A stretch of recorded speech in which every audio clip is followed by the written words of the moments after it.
खास कर हमारे बॉर्डर की बात करें तो यहाँ पे पाक के बहुत नज़दीक है, हमारा बॉर्डर इंडो पाक का जो बॉर्डर है बहुत नज़दीक है। हम चाहते हैं कि ये जंग ना हो जाए, क्योंकि इसकी वजह से काफ़ी लोग मर सकते हैं, काफ़ी कुछ हो सकता है। हम सब लोग ये चाहते हैं, खासकर हमारे बॉर्डर पे ये एक अमन प्रस्त बॉर्डर है, हमेशा अमन रहा है इस पे। 2000 के बाद बात करें तो आज तक इस पे अमन ही रहा है इंशाल्लाह अल्लाह की मदद से।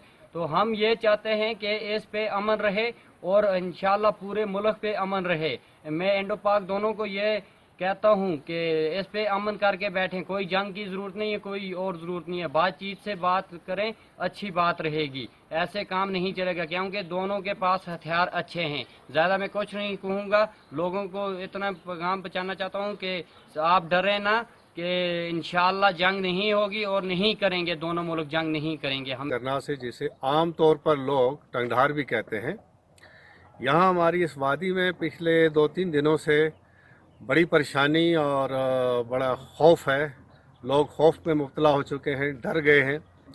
और मैं समझता हूँ कि दुनिया का कोई भी शख्स जो है वो जंग व जदल को पसंद नहीं करता।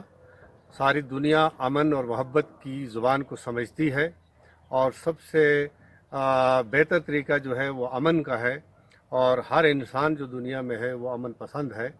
यहाँ के लोग भी अमन चाहते हैं और मेरी और मेरे यहाँ के जितने भी यहाँ इस इलाके के अवाम हैं, हम सब की दोनों हुकूमतों से, हिंदुस्तान और पाकिस्तान की हुकूमतों और दोनों मुल्कों के वज़राए आज़म से गुजारिश है कि अमन का रास्ता अपनाया जाए, दोस्ती का रास्ता अख्तियार किया जाए, और प्यार और मोहब्बत एक ऐसा पैगाम है जिससे दुनिया को फ़तह किया जा सकता है। और अमन ही ऐसी चीज़ है जिससे यहाँ लोगों को राहत नसीब होगी। यहाँ के लोग, यहाँ ऐसी हालत है कि एक तरफ से एक बहुत बड़ा पहाड़ जिसे सातना टॉप कहते हैं वो पिछले 20 दिनों से बंद है।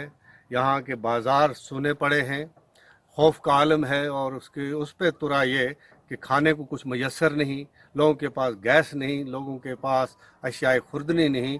तो इंतहाई इज़्तिराब के अलावा लोग खौफ का शिकार हैं और अशियाए खुर्दनी की कमी की वजह से लोगों में बड़ी बेचैनी पाई जाती है, और लोग साधना की तरफ अपनी निगाहें उठा उठा कर देखते हैं कि कब रास्ता खुलेगा और वहाँ से चंद गाड़ियाँ आएंगी जिनमें गैस की बड़ी किल्लत है, और अशियाए खुर्दनी जो है वो लदे हुए ट्रक जो चौकीबाल में रुके पड़े हैं, अगर वो यहाँ आ जाते हैं तो यहाँ के लोगों के मसाइल किसी हद तक कम हो सकते हैं। और मेरी दोबारा अपनी तरफ से और यहाँ के अवाम की तरफ से वज़ीर आज़म नरेंद्र मोदी जी और पाकिस्तान के वज़ीर आज़म इमरान खान साहब से भी गुजारिश होगी कि अमन का रास्ता अख्तियार किया जाए, क्योंकि अमन जो है उससे खुशहाली आएगी और दोनों मुल्क जो हैं वो खुशहाली से आगे बढ़ सकते हैं।